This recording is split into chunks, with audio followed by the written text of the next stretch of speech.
If you know a little something about me, you know that I recently got obsessed with pole dancing. I've been poling for 6 months, going to a studio consistently every single week for at least 1 to 3 times a week. And I admit this hobby is one of the best things that's ever happened to me. Before I started pole, I was going to the gym almost every single day to stay fit. But once I discovered this hobby, my lifestyle changed. So if you're curious about pole dancing or you want to get into it, this is the perfect video for you. I will be discussing pros as well as the cons that come along with this hobby. If you're getting into pole, I am so excited for you. Now let's make sure it's the right fit.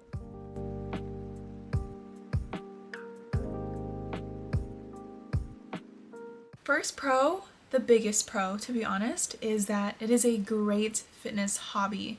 You won't even feel the workout most of the time because you will have so much fun working out and pole dancing, working on the techniques, bracing your core.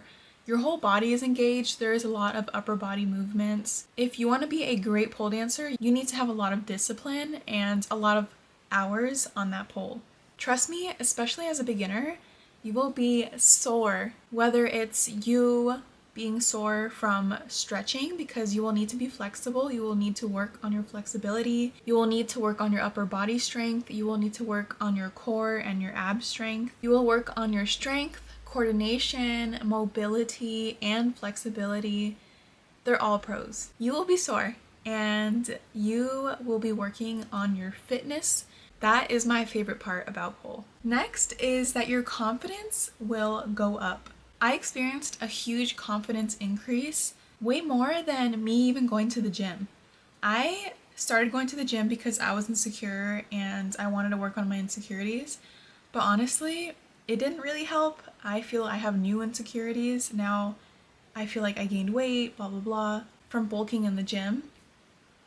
But when it came to pole dancing, I noticed right away I became confident, not in who I want to be, but confident in who I am right now and who I'm continuing to be as a pole dancer. I feel that I accept my body. I feel that I know how to use my body as it is and how to embrace my femininity and feel beautiful. I have always been a shy person. I've always been someone who doesn't have rhythm, poorly coordinated, always terrible in PE, dance, whatever it is. So the fact that I fell in love with pole dance, it is an amazing feeling and I am so confident in this and I love the environment and I love pole dancing. On that note, another pro is the studio environment. If you are planning on joining a studio, I totally recommend it. There is nothing like going to a studio. Yes, you can always get a pole at home and practice it at home, but the environment and the community that you build going to a studio is a beautiful thing, and you will feel like you have a second family. You'll feel like you are motivated by your peers and you have people who you find things in common with, and nothing compares to that. I can't speak for all studios. I know that I go to a great studio and there's a lot of positivity and girls powering girls. There's also guys in there and we empower each other, we motivate each other, and we inspire each other. If I see a girl who is 4 years down the line and she's flipping upside down like a fish, I look at her and I admire her and I hope that I am there one day, because there is no envy, there is no jealousy, and even the girls who are more experienced, they give their advice and they show the girls who are just starting out. The instructors are super kind as well, super considerate and very patient with people who are eager to learn and they can't. They're beginners and they're limited in their flexibility, whatever it is. I think that the environment of a studio is great and nothing beats it. You have to be there. I'd say those are the biggest pros. Now the cons. The biggest con is of course the stigma. The stigma is that pole dancing means you're a stripper, or it means that you're, how do you say this? There's a huge negative idea around pole dancing. People associate it with sexualizing yourself or overall just like the stripper side of things, but that's not the same thing. Pole dancing is about fitness. It's about being able to do pole tricks, pole moves, There's competitions. You can compete and get an award for winning in your category. There's so many different levels. There's beginners, there's intermediate, there's experts. There are so many parts to it that you can't even say that it is all those negative things that people tend to associate it with. And of course, that is a real side. Stripping is a real thing. We can't ignore it, but you do you. You join pole dance for the reasons that you want to join. If you're doing it for money or not, that is totally up to you, and that is nobody else's business. You write your own story. Don't listen to what other people have to say. And surprisingly, but also not surprisingly, is that the hate comes mostly from men. They can't seem to understand. I did get a comment on my Instagram.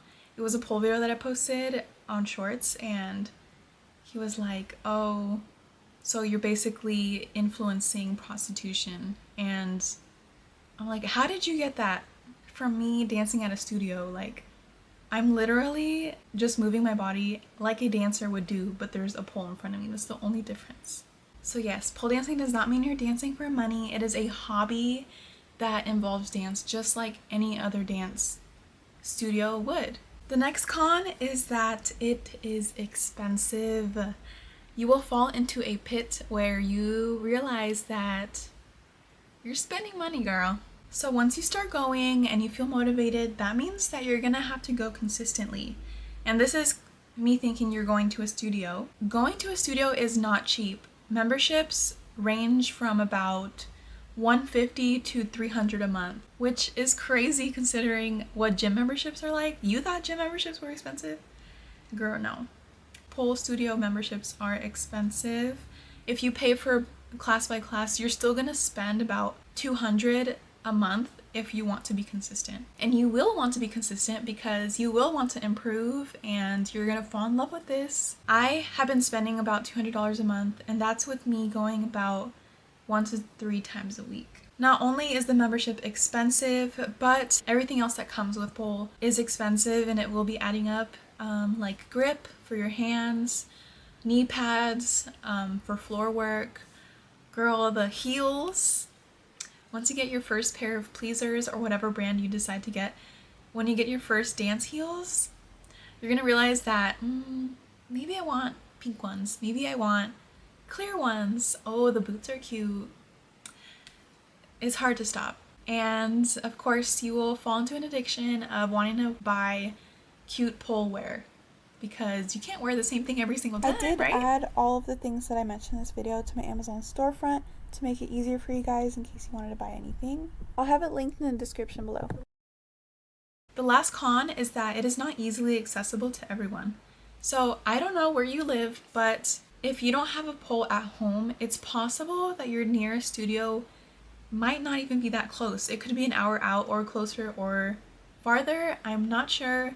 It really depends. I know as of right now, there aren't too many pole studios around the world. I don't know where you live, but I live in the US. I live in California, and I'd say pole studios are pretty common over here. I've never had an issue. I have a couple options around me. So I am very, very lucky to have those options, but I know it's not the case everywhere else. So that could be a con for you if you don't have access to a pole studio. I'm so sorry, but I would definitely get one at home. Really look into setting one up, and I've heard that there's ways to set it up apartment friendly wherever you live. You can figure it out. So that is everything that I have for you. Please feel free to leave me questions below. I want to make so many more videos on this. There's so much to talk about. There's so much advice to give. There are so many parts within pole that you can get into, and there's so many things to love about it. So if you have questions, feel free to let me know. Comment down below. Let me know what I should make a video on next. And yeah, follow me on my socials. I post a lot of pole stuff. I share my pole journey, and I have a little TikTok pole journal, so please follow for more of that. And yeah, thank you so much for watching. I'll see you guys next time. Bye!